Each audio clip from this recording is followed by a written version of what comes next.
Sabda TV. Assalamualaikum warahmatullahi wabarakatuh. Innal hamdalillah nahmaduhu wa nasta'inuhu wa nastaghfiruh wa na'udzu billahi min shururi anfusina wa min sayyiati a'malina. Man yahdihillahu fala mudilla lahu wa man yudlil fala hadiya lahu. Asyhadu an la ilaha illallah wahdahu la syarika lahu wa asyhadu anna Muhammadan abduhu wa rasuluh. Qala Allah Ta'ala fi kitabihil karim, ya ayyuhalladzina amanu taqullaha haqqa tuqatih wa la tamutunna illa wa antum muslimun, amma ba'd. Kita lanjutkan Bapak dan Ibu sekalian Sahih hadis Qudsiyah.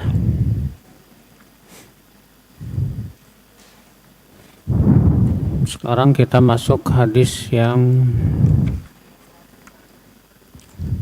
keberapa ya? Lupa Ana. 490. 491. 491 katanya. Dari Abu Hurairah dari Rasulullah sallallahu alaihi wasallam, beliau bersabda, Sa'ala Musa rabbah an sitti khisalin kana yadhunnu annaha lahu khalisatan wasabi'atu lam yakun Musa yuhibbuha. Qala ya Rabb, ayu ibadika atqa? Qala alladhi yadhkuru wa la yansa. Qala fa ayu ibadika ahda? Qala alladhi yattabi'ul huda. Qala fa ayu ibadika ahkam? Qala alladhi yahkumu linnas kama yahkumu li nafsihi. Qala fa ayyu ibadika a'lam? Qala alladhi la yashba'u minal ilm yajma'u ilman nas ila ilmi. Qala fa ayyu ibadika a'azz? Qala alladhi idha qaddara ghafar. Qala fa ayyu ibadika aghna? Qala alladhi yarda bima yu'ta. Qala fa ayyu ibadika afqar? Qala sahibun manqus. Qala Rasulullah sallallahu alaihi wasallam,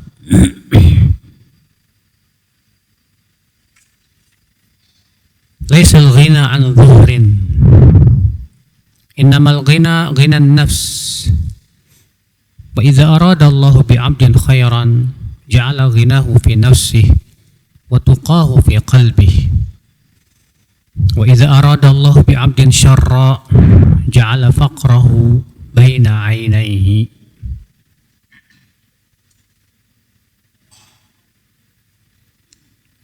Dari Abu Hurairah dari Rasulullah sallallahu alaihi wasallam, beliau bersabda,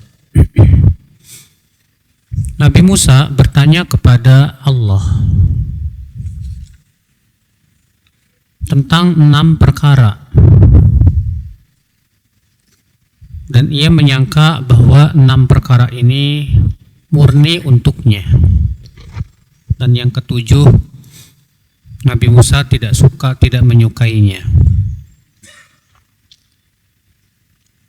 Nabi Musa bertanya, ya Rabb, siapakah hambamu yang paling bertakwa?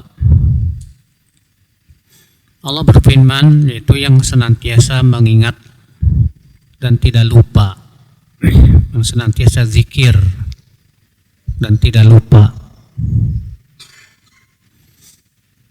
Nabi Musa bertanya, siapa hamba-hambamu yang paling mendapat hidayah? Allah berfirman, itu orang yang senantiasa mengikuti hidayah. Nabi Musa bertanya, siapakah hamba-hambamu yang paling bijak, yang paling bijaksana? Maka Allah Ta'ala berfirman, itu yang menghukumi manusia sebagaimana ia menghukumi untuk dirinya sendiri.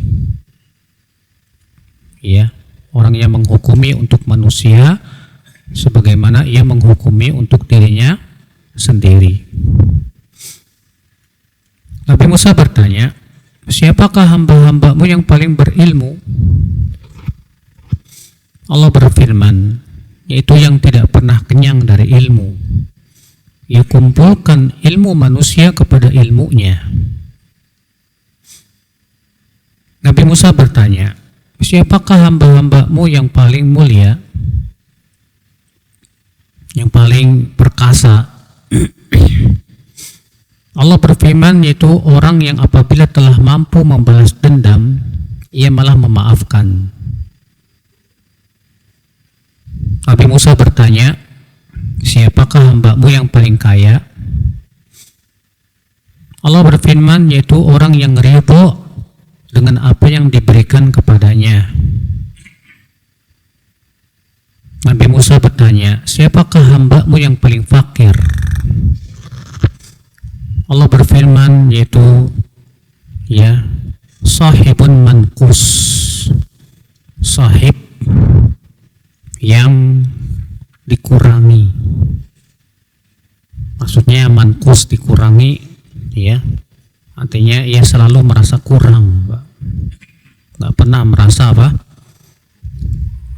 qanaah, nggak pernah merasa puas, selalu aja merasa kurang.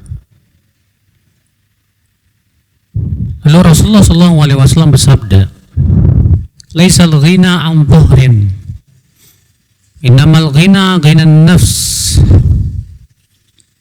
Bukanlah kekayaan itu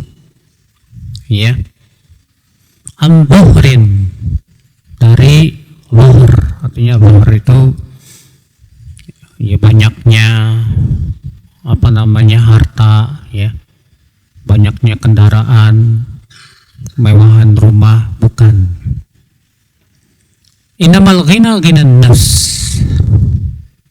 Akan tetapi kekayaan yang hakiki itu kekayaan jiwa, bukan kekayaan lahir, tapi kekayaan batin.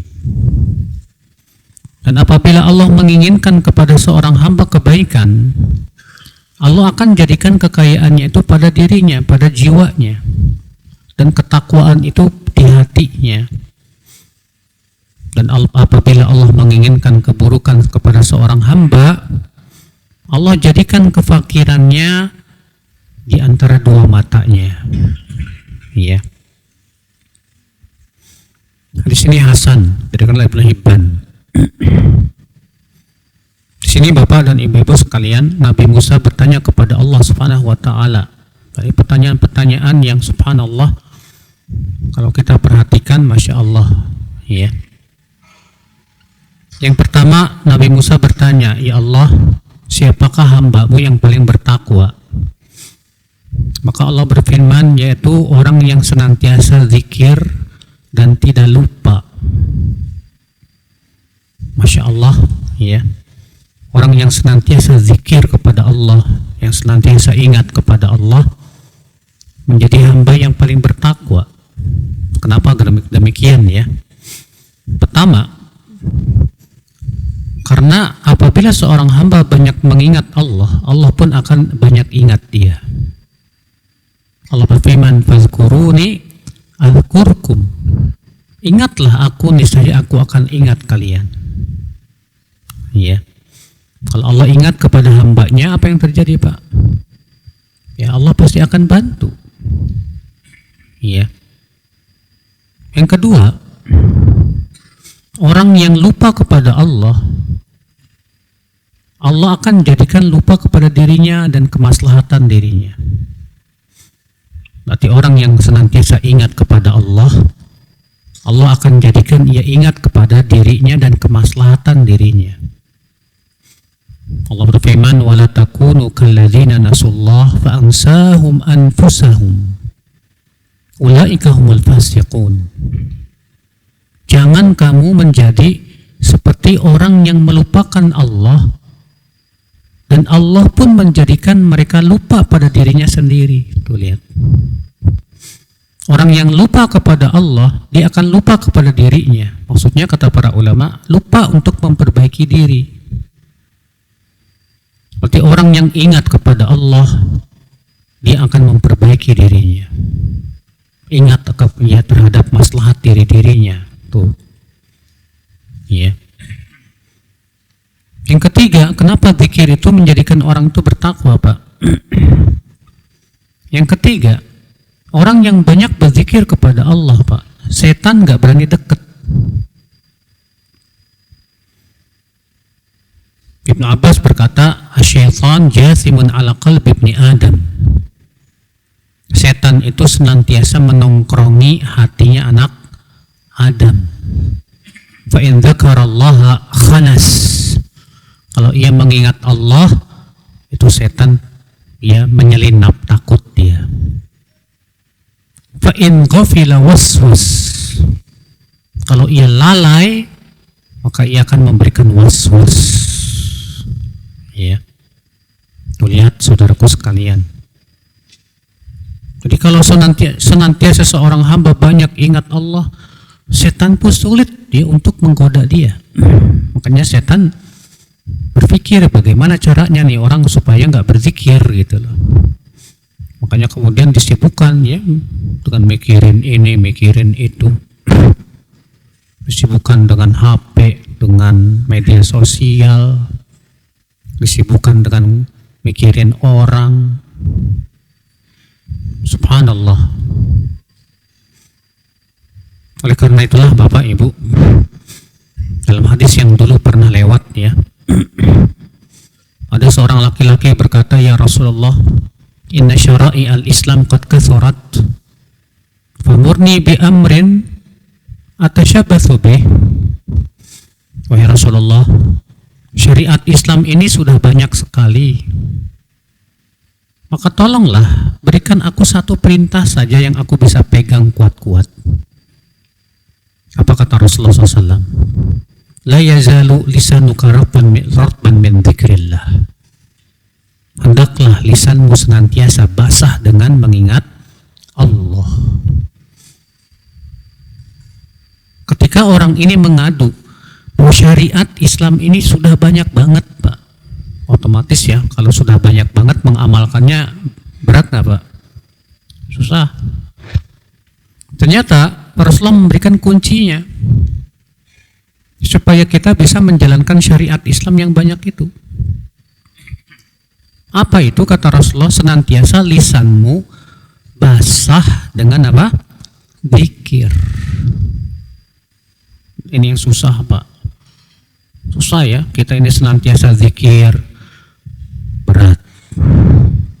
Siapa di antara kita yang lisannya zikir terus selama 15 menit? Susah, Pak. Siapa di antara kita yang kalau nyetir mobil senantiasa lisannya baca Quran ataupun subhanallah, alhamdulillah, la ilaha illallah, Allahu akbar?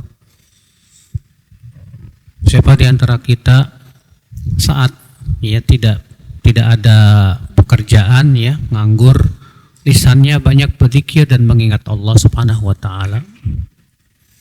Susah, Pak. Makanya kata Rasulullah SAW ya, ajruhu jazil wa man amila bihi qalil. Pahalanya besar tapi yang mengamalkannya sedikit.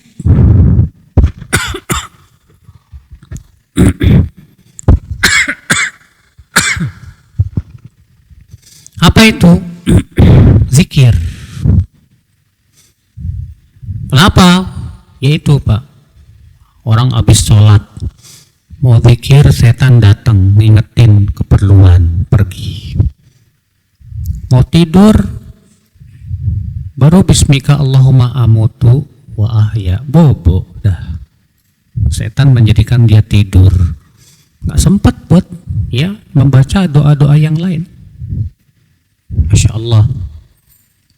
Karena dari itu, Bapak dan Ibu sekalian, siapa di antara kita yang ingin senantiasa bertakwa kepada Allah, sering-seringlah kita banyak mengingat Allah, berzikir kepada Allah. Kemudian Nabi Musa bertanya lagi, siapakah hambamu yang paling mendapat hidayah? Allah berfirman, menjawab, allazi yattabi'ul huda, yaitu yang orang yang senantiasa mengikuti hidayah. Subhanallah. Senantiasa ngikutin hidayah. Hidayah itu apa? Hidayah itu hakikatnya yang berasal dari Allah dan Rasul. Itu hidayah. Hidayah itu adalah sesuatu yang sering kali tidak disukai oleh hawa nafsu, Pak. Makanya orang yang senantiasa mengikuti hidayah, walaupun nggak sesuai dengan selera, walaupun nggak sesuai dengan keinginan, walaupun nggak sesuai dengan hawa nafsu dan kepentingan, itu orang hebat. Dia berani menyingkirkan hawa nafsunya demi ngikutin hidayah. Ini orang luar biasa, Pak. Makanya itu orang yang paling mendapatkan apa? Hidayah. Karena banyak di antara kita ya, ketika mendapatkan dalil, kemudian dalilnya nggak sesuai dengan selera atau hawa nafsu, mikir-mikir dulu, Pak. Orang yang lagi gandrung musik misalnya, pasti sampaikan kepadanya hadis-hadis tentang larangan musik. Wih, masa musik haram? Perempuan yang nggak pernah pakai jilbab, ketika dia bawakan padanya hadis-hadis tentang kewajiban berjilbab, mikir, waduh, panas dong, ya. Beda dengan orang yang senantiasa mengikuti hidayah. Biasanya orang yang senantiasa mengikuti hidayah itu karena kesempurnaan iman, Pak, di hatinya, dan kesempurnaan ketundukan dan kepatuhannya, Pak. Lihat para sahabat ya, ketika Allah turunkan ayat hijab, apakah para wanita sahabiat ada yang nanya, hai Rasulullah, di padang pasir yang begitu panas masa kita disuruh pakai hijab? Tidak, nggak ada. Mereka langsung sami'na wa ata'na. Langsung mereka menarik gorden-gorden yang ada di rumah mereka, dijadikan hijab. Ketika Allah turunkan ayat mengharamkan arak, apakah ada para sahabat yang mengatakan, kok haram sih? Ini kan minuman sehari-hari. Tidak ada. Semua mereka sami'na wa ata'na, langsung ditumpahkannya itu arak. Ini dia pengikut hidayah, Pak. Pengikut kebenaran, petunjuk. Ketika telah ada dalil dari Al-Quran dan hadis dari Allah dan Rasulnya, langsung dia sami'na wa ata'na. Maka inilah hamba yang paling mendapatkan apa? Hidayah. Ya. Kemudian Nabi Musa bertanya lagi, siapakah hambamu yang paling bijak?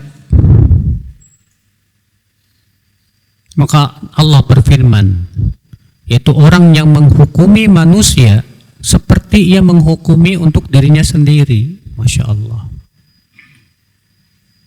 Artinya, Pak, apa yang kita tidak suka untuk diri kita, dia tidak suka untuk orang lain. Dan apa yang ia sukai untuk dirinya, maka ia sukai untuk orang lain. Ya, sama persis dengan yang disabdakan oleh Rasulullah Sallallahu Alaihi Wasallam dalam hadisnya. Rasulullah SAW sabda, la yu'minu ahadukum hatta yuhibba li akhihi ma yuhibbu li nafsihi minal khair. Tidak beriman seseorang dari kamu sampai ia menyukai untuk dirinya apa yang ia sukai untuk orang lain dari kebaikan. Antum suka enggak? Suka enggak kalau antum digibahin orang, Pak? Ya enggak sukalah. Maka jangan suka menggibahi orang lain dong. Antum suka enggak kalau antum dapat hidayah? Ya sukalah. Maka kita juga harus suka orang lain dapat apa? Hidayah. Suka enggak kalau kita jatuh kepada kesalahan lalu ditertawakan orang? Jawab ya enggak suka lah. Maka jangan suka kita mentertawakan kesalahan orang lain. Antum suka enggak sih kalau dibully orang? Ya enggak suka. Maka jangan suka membuli orang. Maka yang kita hukumi untuk diri kita, hukumilah buat orang lain. Ya. Terkadang kita ini suka nyakitin hati orang, tapi kalau kita disakiti kita enggak mau. Ya, subhanallah. Saudaraku seiman rahimani wa rahimakumullah. Nah, inilah orang yang bijak, Pak. Lalu Nabi Musa bertanya lagi, siapakah hamba-hambamu yang paling berilmu ya Allah? Allah berfirman, itu yang tidak pernah merasa kenyang dari ilmu. Ya kumpulkan ilmu manusia kepada ilmu dirinya. Masya Allah. Gak pernah kenyang dengan ilmu, Pak. Gak pernah merasa cukup dengan ilmu. Ini orang kayak ginian akan terus menuntut ilmu, Beda dengan orang, sebagian orang ya baru hafal, baru belajar Arba'in Nawawiyah aja udah petantang petenteng, Pak. Baru belajar Bulughul Maram aja udah jadi mufti, Pak. Iya. Masya Allah. Merasa dirinya ilmunya sudah hebat. Hati-hati, Mas. Orang yang seperti ini biasanya karena merasa ilmunya sudah apa? Cukup. Kalau dia tidak pernah merasa cukup dari ilmu dan dia terus ya menggali ilmu, dia akan melihat betapa luasnya ilmu itu. Seperti antum ketika masuk ke samudra, pas melihat semua samudra yang sangat luas, kita merasa diri kita kok kecil sekali. Ketika kita masuk dalam samudra ilmu, ketika melihat ilmu Allah yang sangat luas, kita merasa nggak punya apa-apa, Pak. Benar ya yang dikatakan oleh sebagian ulama ya. Awalul ilmi at-takabbur. Awal ilmu biasanya sombong dulu, Pak. Ya kan? Kayak orang kalau baru menuntut ilmu, wah gitu, Pak. Ketika ilmu semakin banyak, mulai ia merunduk, Pak. Semakin ilmu banyak lagi, mulai ia tawadhu, Pak. Semakin ilmunya banyak lagi, ia akan merasa dirinya nggak punya apa-apa. Masya Allah. Saudaraku seiman rahimani wa rahimakumullahu jami'an. Kemudian Nabi Musa bertanya lagi, siapa hambamu yang paling perkasa ya Allah? Maka Allah menjawab, yaitu orang yang apabila telah mampu untuk membalas dendam, ia malah memaafkan. Allahu Akbar. Rasulullah SAW, Pak, ketika berdakwah di Mekah ya, bagaimana gangguannya kaum musyrikin terhadap Rasul itu ngeri sekali, Pak. Luar biasa. Ketika Rasulullah telah menguasai kota Mekah dan Rasulullah mampu untuk balas dendam, sangat mampu, ternyata Rasulullah malah memaafkan. Apa kata Rasulullah? Idhabu fa antumut tulaqa. Pergilah, kalian telah dimaafkan. Masya Allah. Ini orang yang paling perkasa. Ya, justru saat dia mampu untuk balas dendam, dia malah memaafkan. Ajib. Kemudian Nabi Musa bertanya lagi, siapakah hambamu yang paling kaya? Allah berfirman, yaitu yang ridho dengan pemberian yang Allah berikan kepadanya, walaupun sedikit. Masya Allah. Kasih sedikit ridho, alhamdulillah. Qanaah, dia merasa puas dengan yang ada. Ini Pak, kekayaan jiwa namanya, kekayaan hati, itu yang mahal itu. Iya. Sebaliknya Nabi Musa bertanya lagi, siapa hambamu yang paling fakir? Itu seorang hamba yang selalu merasa kurang. Duitnya udah sabrek-abrek tapi aja ngerasa aja kurang. Ya. Nah itulah ya orang yang paling miskin di dunia. Orang paling fakir di dunia itu orang yang hatinya tidak pernah puas, yang hatinya senantiasa tamak, rakus, tidak pernah ya ridho dengan apa yang Allah berikan kepada dirinya. Kemudian Rasulullah SAW bersabda, "Laisal ghina an dhahrin, innamal ghina ghinan nafs." Bukanlah kekayaan itu kekayaan secara lahiriah. Ya, banyaknya harta, banyaknya simpanan, ya, mewahnya mobil, megahnya rumah. Bukan itu hakikat kekayaan, kata Rasulullah SAW. Tapi hakikat kaya itu apa, kata Rasulullah? Yaitu kekayaan hati, kekayaan jiwa. Hati yang senantiasa merasa puas dengan yang ada. Ini mahal Pak, mahal. Makanya kalau antum dikasih sama Allah hati yang senantiasa puas, walaupun sedikit, alhamdulillah, disyukuri. Wallah, itu pemberian yang mahal Pak. Antum orang terkaya di dunia. Makanya kata Imam Asy-Syafi'i apa? Idza ma kunta dza qalbin qanu'in fa anta wa malikud dunya sawa. Kalau kamu memiliki hati yang penuh qanaah, yang senantiasa puas dengan apa yang Allah berikan, maka kamu dan raja dunia itu setara. Kamu dan raja dunia itu apa? Setara.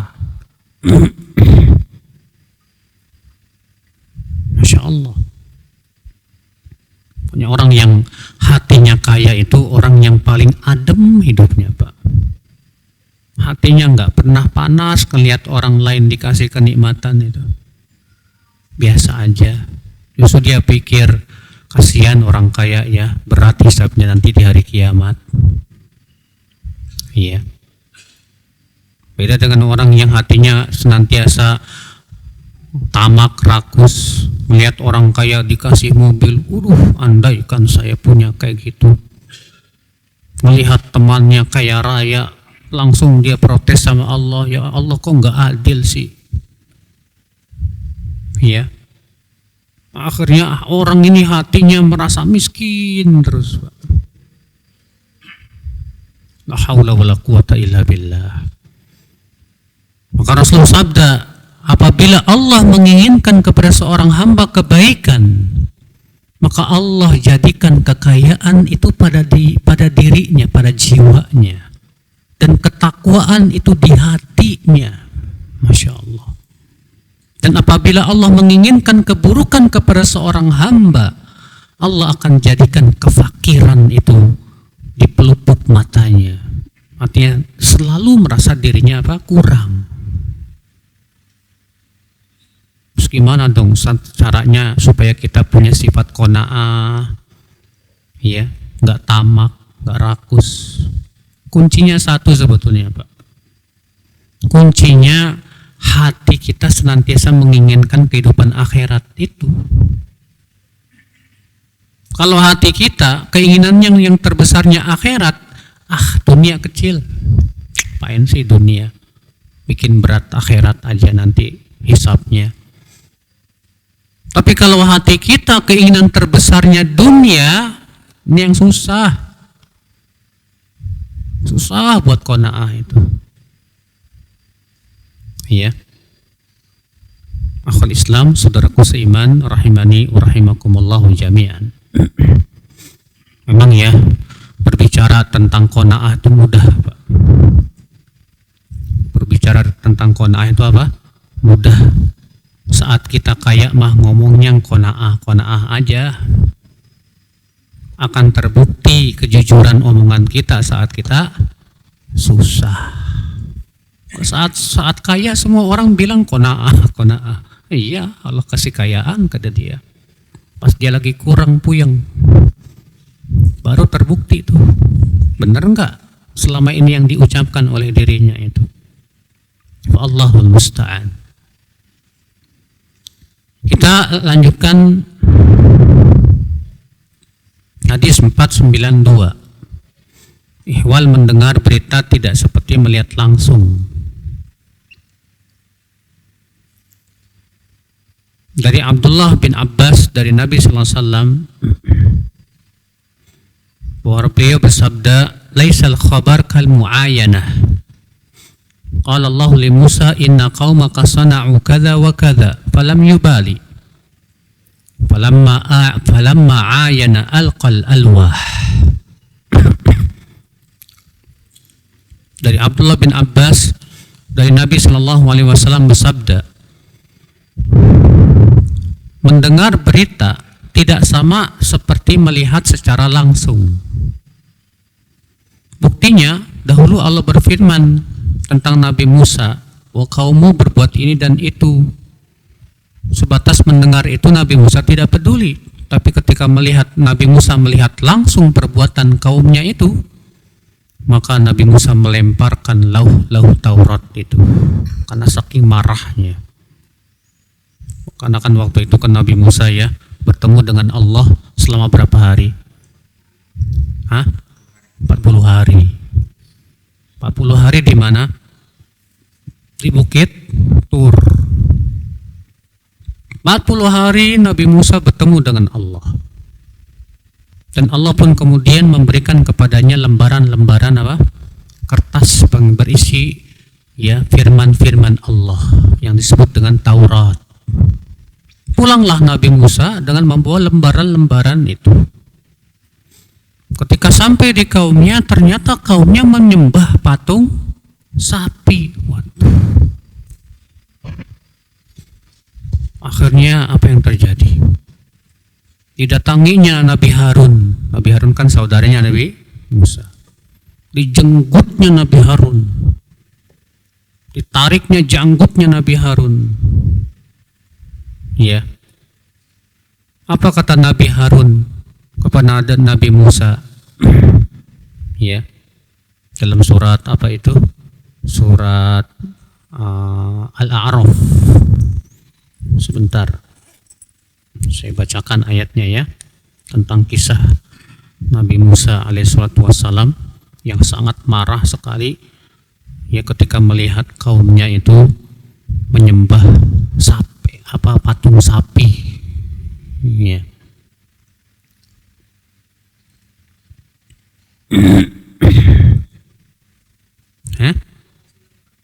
Apa?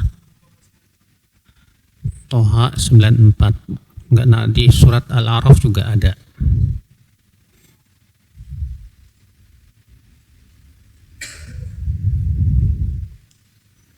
Walamma raja'a Musa ila qaumihi ghadbana asifa qala bi'sa ma khalaftumuni min ba'di a'jiltum amra rabbikum wa alqal alwaha wa akhadha bi ra'si akhihi yajurru ilayhi qala ibna umma innal qauma istad'afuni wa kadu yaqtulunani fala tushmit bil a'da wa la taj'alni ma'al qaumil zalimin. Ketika Musa pulang ke kaumnya, melihat kaumnya yang menyembah patung sapi, Marahlah Nabi Musa. Maka Nabi Musa berkata, buruk sekali yang kalian lakukan sepeninggalku. Apakah kalian tergesa-gesa untuk melakukan perbuatan sebelum mendapatkan perintah dari Rabb kalian? Maka saking marahnya Nabi Musa melemparkan apa? Taurat itu. Iya. Lalu ia menjenggut kepala saudaranya Harun dan menyeret kepadanya. Maka Nabi Harun berkata, hai anak ibuku, sesungguhnya mereka menganggapku lemah dan mereka sendiri hampir membunuhku. Maka jangan membuat musuh-musuh kita itu tertawa dengan cara engkau bersikap seperti ini kepadaku. Iya. Dan jangan kamu masukkan aku termasuk orang-orang zalim. Aku sudah berusaha, tapi masalahnya kaummu menganggap aku lemah. Orang Bani Israel itu kuat-kuat, Pak. Ketika melihat Nabi Harun lemah, hampir dibunuh Nabi Harun, karena Nabi Harun melarang mereka menyembah apa? Patung sapi itu. Sedangkan Nabi Musa badannya tinggi besar, kuat, sekali pukul mati. Iya. Mereka takutnya kepada siapa? Nabi Musa alaihissalatu wassalam. Ikhwata Islam, saudaraku seiman, rahimani wa rahimakumullahu jami'an. Lihat saking marahnya Nabi Musa ketika melihat langsung dengan mata kepala. Nabi Musa marah sekali. Saking marahnya beliau lemparkan lembaran-lembaran itu Taurat. Padahal kan sikap seperti ini kalau dilakukan secara sadar termasuk kufur besar, Pak. Melemparkan apa?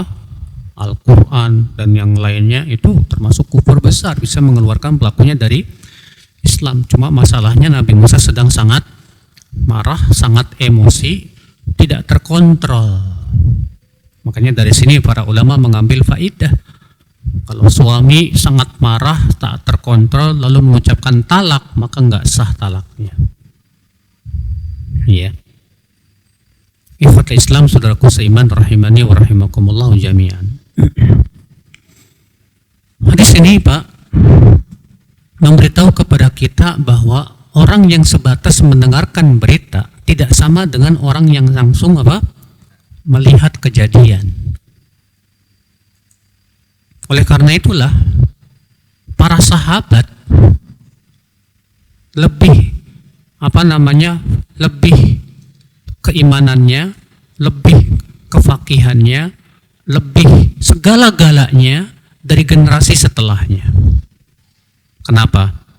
Karena para sahabat langsung melihat Rasulullah SAW. Para sahabat langsung mendengar Rasulullah SAW yang menafsirkan Al-Quran, langsung melihat bagaimana Rasulullah mempraktikkan Al-Quran. Tentu mereka yang paling paham tentang syariat ini, Pak, tentang din ini. Karena kalau kita kan sebatas mendengar, sebatas membaca, tapi tidak melihat langsung bagaimana Rasulullah SAW mempraktekkan. Bagaimana keadaan Rasulullah saat bersabda, kita nggak tahu. Para sahabat tahu tidak? Tahu, sehingga mereka bisa menempatkan sesuai dengan tempatnya masing-masing. Maka ini menunjukkan akan keistimewaan para sahabat Rasulullah Sallallahu Alaihi Wasallam. Ya. Dan hadis ini menunjukkan, Pak, bahwa keyakinan itu bertingkat-tingkat, Pak. Ya. Keyakinan itu bertingkat.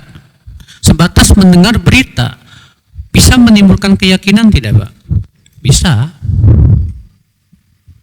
Antum misalnya antum belum pernah pergi ke Mekah, nggak pernah melihat Ka'bah. Tapi saking banyaknya orang yang memberitahu ke antum tentang bahwa dia melihat Ka'bah, akhirnya menghasilkan keyakinan tidak, Pak? Menghasilkan keyakinan. Antum nggak pernah melihat misalnya sebuah kota yang namanya Berlin. Tapi karena saking banyaknya orang yang ngasih tahu, akhirnya jadi menghasilkan keyakinan. Tapi keyakinan itu tak sekuat ketika kita melihatnya langsung. Ketika kita melihat dengan mata kepala, ini hakul yakin namanya, Pak. Iya. Sudah betul-betul sangat yakin namanya. Ikhwata Islam, saudaraku seiman. Makanya lihat, sekarang ini banyak orang yang keimanan kepada surga dan nerakanya itu kurang. Karena nggak pernah ngelihat. Nggak pernah ngelihat surga dan neraka. Kita cuma mendengar. Tapi karena Al-Quran selalu menyebutkan dan kita yakin bahwasanya itu firman-firman Allah Azza wa Jalla. Rasulullah pun menceritakan, para ulama pun telah berijma. Kita yakin akan adanya surga dan neraka. Walaupun kita belum pernah melihatnya. Kita yakin adanya Allah Subhanahu wa Ta'ala. Walaupun kita belum pernah melihatnya. Adapun di hari akhirat, hatta orang kafir pun beriman, Pak. Kenapa, Pak? Melihat langsung. Tapi saat itu sudah tidak ada manfaatnya, Pak. Keimanan. Ikhwata Islam, saudaraku seiman. Kita lanjutkan hadis 493 tentang kisah Nabi Ayub. Dari Abu Hurairah, dari Nabi SAW, beliau bersabda, "Bainama Ayyub yaktasilu uryanan, kharra alaihi rijlu jaradin min dhahab. Faja'ala yahsi fi thawbihi fanadahu rabbuh, ya Ayyub, alam akun agnaituka amma tara? Qala bala ya Rabb, walakin la ghina bi an barakatik." Saat Nabi Ayub tengah mandi dengan telanjang, ya, tiba-tiba kaki belalang yang terbuat dari emas jatuh, ya, mengenainya. Kemudian Nabi Ayub pun mengumpulkannya, menyimpannya dalam bajunya, ya. Padahal itu sebesar kaki belalang, tapi terbuat dari emas. Diambilnya sama Nabi Ayub, dikantonginya, dimasukkan ke bajunya. Lalu Allah berfirman, "Hai Ayub, bukankah aku telah mencukupimu dari apa yang kamu lihat itu?" Maka Nabi Ayub berkata, "Benar ya Allah, tetapi aku tidak pernah puas dari keberkahan darimu." Artinya, ya, pemberian Allah sekecil apapun aku tidak pernah merasa puas untuk diberikan barokah. Ini menunjukkan, saudaraku sekalian, ya, apakah Nabi Ayub merasa tidak puas, tidak qanaah, sehingga akhirnya ketika melihat emas sekecil itu pun langsung diambilnya? Tidak, Nabi Ayub orang qanaah. Nabi Ayub orang zuhud, Pak. Akan tetapi Nabi Ayub memberikan alasan di sini bahwa aku senantiasa tak pernah merasa puas dari barokahmu, ya Allah. Dari apa? Barokahmu. Makanya yang kita inginkan dari harta itu barokahnya, Pak. Gimana caranya supaya harta kita barokah? Itu yang kita pikirkan. Apa tanda itu harta itu barokah, Pak? Tanda harta barokah itu, Pak, itu harta semakin menambah kita kepada ketaatan. Tanda harta itu barokah, Pak, harta itu tidak menjadikan kita pelit. Harta itu malah membantu kita untuk berbuat kebaikan dan beramal saleh. Ini berarti hartanya berkah. Antum punya mobil, dan mobilnya Masya Allah manfaat banget buat pengajian, buat bantu orang fakir miskin, buat orang-orang yang membutuhkan. Itu artinya mobil antum apa? Barokah. Nah, barokah itu artinya ziyadatul khair, bertambahnya kebaikan. Antum punya HP, ternyata HP-nya buat antum gunakan menuntut ilmu, men-share ilmu, sehingga banyak orang dapat faidah dari HP antum itu tandanya HP antum apa? barokah. Tapi kalau HP-nya cuma buat menghabiskan waktu main game aja, atau HP-nya habis buat nonton film saja, itu tandanya HP-nya nggak berkah, Pak. Iya. Coba kita lihat harta kita selama ini barokah nggak? Harta yang kita miliki itu menambah amal soleh kita enggak? Atau malah menjadikan kita malah malas-malesan beramal soleh? Kasurnya spring bed, harganya 20 juta. Tahajudnya ogah-ogahan jadinya. Berarti nggak berkah tuh, Pak. Nggak berkah. Mendingan ganti aja kasurnya yang biasa tapi bisa sholat tahajud, daripada ya tidur di atas kasur yang sangat empuk yang membuat kita jadi males-malesan mau ibadah. Itu kan tanda hartanya nggak barokah. Kalau nggak barokah, itu harta malah menjerumuskan kita ke dalam api neraka. Na'udzubillah, nasallallahu salamata wal afiyah. Jangan sampai, Pak. Iya. Pakaian kita barokah enggak? Ya pakaian yang betul-betul sesuai dengan syariat, yang betul-betul menutup aurat, yang kita gunakan untuk selalu kebaikan. Masya Allah. Nah ini Bapak dan Ibu sekalian ya, kita berharap kepada Allah ya, mudah-mudahan kita selalu juga dalam harta-harta kita, sekecil apapun harta tapi barokah itu Masya Allah, daripada banyak tapi nggak ada yang berkah. Supaya harta berkah gimana dong caranya Ustadz? Caranya yang pertama, cara nyarinya harus dari rezeki yang halal. Caranya halal. Kalau itu sudah terpenuhi, yang kedua niatnya udah bener. Niatnya saya cari rezeki itu tujuannya untuk apa sih?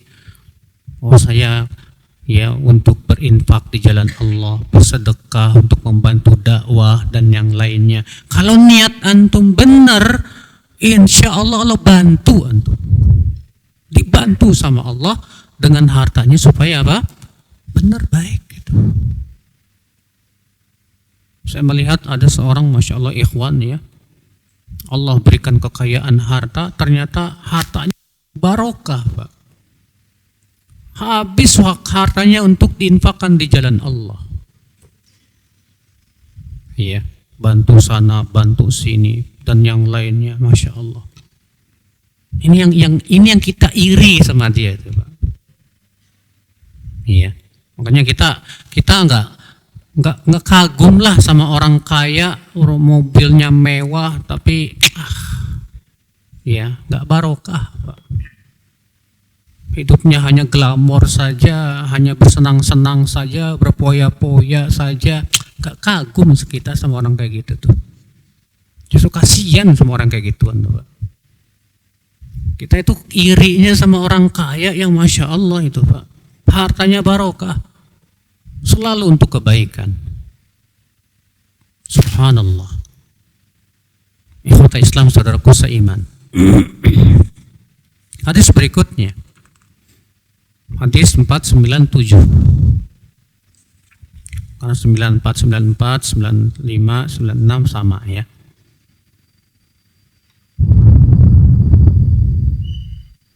Dari Anas bin Malik, Rasulullah SAW bersabda, In Ayyub Nabi Allah labitha bihi bala'uhu 15 sanah. Sesungguhnya Nabi Ayyub, Nabi Allah itu, ia ditimpa penyakit selama 15 tahun. Masya Allah. Antum tahu nggak Nabi Ayyub itu penyakitnya apa, Mas? Hah? Jadi penyakitnya itu keluar borok dan baunya itu busuk, sehingga orang mau deket aja nggak berani, saking busuknya baunya dia itu. Iya. Sebelumnya Nabi Ayyub itu kaya raya, Pak. Kaya raya beliau. Ya. Kemudian Allah timpakan penyakit yang menyebabkan teman-temannya, handai taulannya, keluarganya semua meninggalkan beliau. Yang tetap setia cuma istrinya saja, subhanallah. Yang sabar melayani Nabi Ayub. Ya, sampai habis ludes hartanya Nabi Ayub itu. Sampai istrinya bingung. Ya mau makan apa lagi? Akhirnya istrinya menjual rambutnya demi supaya bisa memberi makan Nabi Ayub. Allahu Akbar. Kita lanjutkan. Inna Ayyub Nabi Allah labitha bihi bala'u 15 sanah.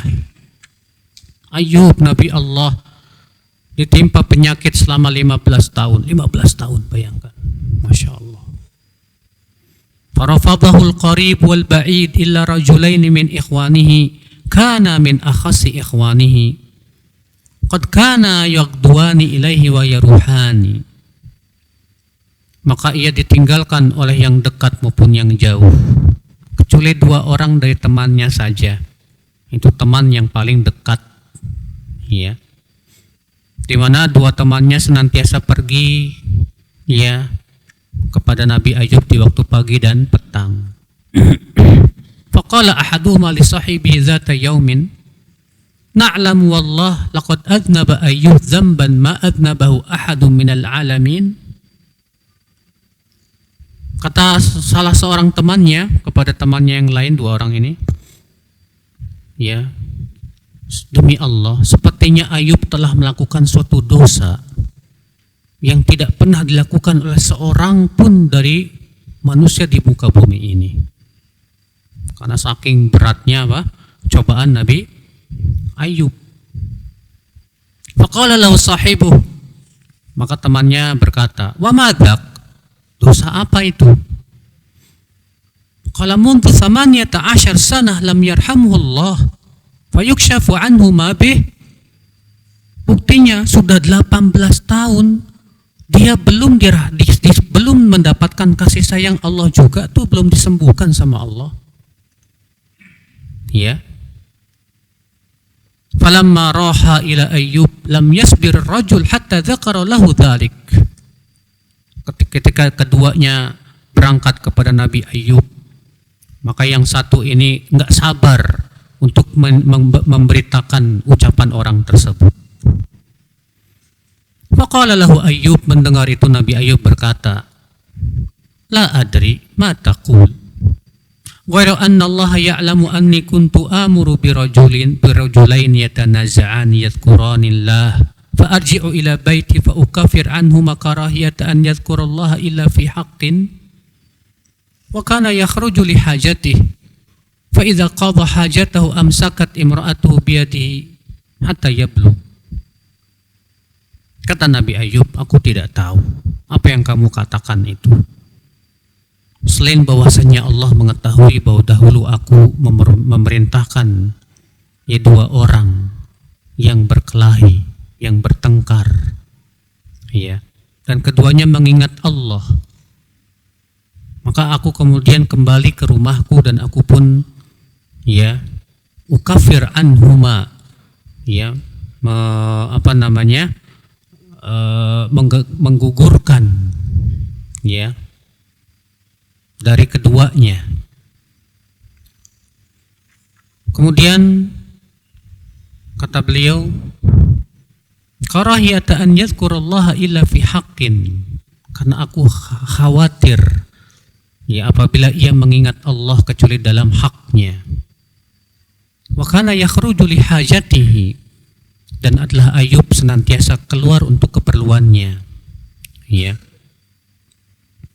Kemudian fa idza qada hajatahu amsakat imra'atu biyadihi, apabila ia telah menyelesaikan hajatnya, istrinya pun memegang tangannya, hatta yablug, hingga ia sampai. Falamma kana dzata yaumin abta'a 'alaiha, ya, suatu hari ia terlambat. Fa'auhallahu ila Ayyub fi makanihi anirqud bijrik lahadha muktasalun baridun wa syarab. Allah pun berkata kepada Nabi Ayyub, Waktu itu kan istrinya pergi ya untuk mencari keperluan buat Nabi Ayub. Kemudian saat istrinya pergi itu Allah berfirman kepada Nabi Ayub, "Urqud birijlik." Wahai Ayub, ya, hendaklah kamu hentakkan kakimu itu. Inilah air yang sejuk untuk mandi dan untuk minum. Maka kemudian keluarlah air itu. Kemudian Ayub pun mandilah di dalam air tersebut. Apa yang terjadi, Pak? Hilang semua penyakitnya. Dan Nabi Ayub menjadi lebih ganteng dari sebelumnya. Iya. Fastatta'atu fatalaqqatu aqbala 'alaiha. Qad adhaba Allahu ma bihi minal bala wa huwa ahsan ma kan. Ya. Kemudian apa yang terjadi? Istrinya merasa kok lama sekali, kemana ini? Lalu kemudian ia pun bertemu dengan Nabi Ayub. Tapi dalam keadaan sudah berbeda. Tapi istilahnya gimana sih? Pangling gitu loh. Iya, pangling. Maka datanglah Nabi Ayub. Sementara Allah telah hilangkan semua penyakitnya. Dalam keadaan beliau lebih ganteng lagi dari sebelumnya. Falamma ra'atu qalat. Ketika istrinya melihat, istrinya bertanya, "Ai barakallahu fik. Hal ra'aita nabiyallah ya hadzal mubtala?" Barakallahu fik. Kamu melihat enggak Nabi Allah yang sedang terkena ujian itu? Pertanyaannya kepada Nabi Ayub, ya. Ya wallahi ala dzalika ma ra'aitu rajulan ashbaha bihi minka idh kana sahihan. Demi Allah, aku belum pernah melihat ada orang yang lebih mirip dari kamu dengan dia. Iya, kok kamu mirip banget sih sama Nabi Ayub? Iya. Masya Allah. Qal fa inni anahu. Apa kata Nabi Ayub? Aku Ayub. Iya. Masya Allah. Kata Islam saudaraku seiman. Kalau wa kana lahu andarani andarun lil qumh wa andarun lisyair. Ya. Dan Nabi Ayub mempunyai dua tempat menyimpan menumbuk, ya. Yang satu untuk menumbuk gandum dan yang satu lagi untuk menumbuk qamah. Qamah itu apa ya? Iya. Afraqat fihi dhahab hatta fadha wa afraqat al-ukhra fi andar asy-syair al-waraq hatta fadha. Maka Allah pun kemudian menurunkan emas pada satu bejana untuk syair sampai penuh. Allah kemudian memberikan lagi ke bejana yang satu lagi, ya, sampai diberikan perak sampai penuh juga. Subhanallah. Ini kisah Nabi Ayub alaihissalatu wassalam. Di mana beliau diberikan ujian yang sangat berat, Pak. Ujiannya dikasih penyakit yang luar biasa. Makanya buat antum-antum yang sedang sakit sekarang, ya, ingat aja deh bagaimana beratnya penyakit Nabi Ayub. Tapi Nabi Ayub, Masya Allah, saat sakitnya nggak pernah mengeluh sama siapapun, Pak. Nabi Ayub sabar banget, Masya Allah. Ini yang menjadi uswah kita, Pak. Ketika kita dikasih sakit berat, jadilah seperti kita Nabi Ayub dalam kesabaran. Nabi Ayub tetap sabar, berharap pahala di sisi Allah. Wallahi akhi, penyakit itu hakikatnya menggugurkan dosa, mengangkat derajat. Iya. Hadis ini menunjukkan akal Islam, saudaraku seiman. Yang pertama, bahwa hakikat bala, hakikat ujian, cobaan itu adalah tiada lain adalah untuk menggugurkan dosa dan mengangkat apa? Derajat. Al-Imam Ibnu Qayyim berkata, laulal bala wal masaib la'udna yaumal qiyamati mafalis. Kalau bukan karena adanya ujian dan musibah di dunia, Pak, barangkali nanti di hari akhirat kita ini bakalan jadi orang bangkrut.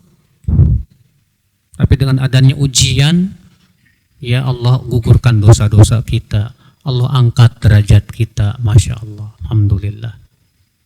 Makanya ya, ujian bagi orang yang bertakwa itu malah nikmat, Pak. Tapi orang yang kurang ketakwaan dan keimanannya malah musibah. Orang ketika dikasih ujian, bagi orang yang bertakwa, yang beriman, sabar, berharap keridhaan Allah semata, tidak mengeluh, sehingga akhirnya dengan ujian itu semakin mengangkat derajatnya di sisi Allah Subhanahu wa taala. Tapi kalau orang yang imannya kurang kuat, ya, ketakwaannya kurang, saat dikasih ujian senangnya ngeluh sama orang-orang, nggak sabar dengan ketentuan Allah Subhanahu wa taala, sehingga akhirnya bukannya dia digugurkan dosanya, Pak, bukan mengangkat derajat, Pak, tapi malah Allah murka kepada dia. Sallallahu salamata wal afiyah. Di sini juga menunjukkan akal Islam, ya, bahwa setelah kesulitan pasti akan ada apa? Kemudahan. Allah berfirman, fa inna ma'al usri yusra. Inna ma'al usri yusra. Sesungguhnya bersama kesulitan akan ada apa? Kemudahan. Ya. Wajib kita yakini itu, karena itu sudah janji Allah masalahnya. Cuma kan masalahnya, Pak, keyakinan kita itu yang seringkali lemah. Ya. Tidak mungkin Allah tidak menepati janji, nggak mungkin. Jangan kamu khawatir Allah tidak menepati janji, Pak. Yang dikhawatirkan itu iman kita yang lemah. Akhirnya apa? Suudzon kepada Allah. Allah ya akhi, ya, yakinlah setelah kesulitan yang kita hadapi pasti Allah berikan, ya, kesenangan, kemudahan. Yakin itu. Baik, saudaraku sekalian, sekira cukup sampai di sini. Semoga yang sampaikan bermanfaat. Demikian, subhanakallah bihamdik, asyhadu an la ilaha illa anta, astaghfiruka wa atubu ilaik. Assalamualaikum warahmatullahi wabarakatuh.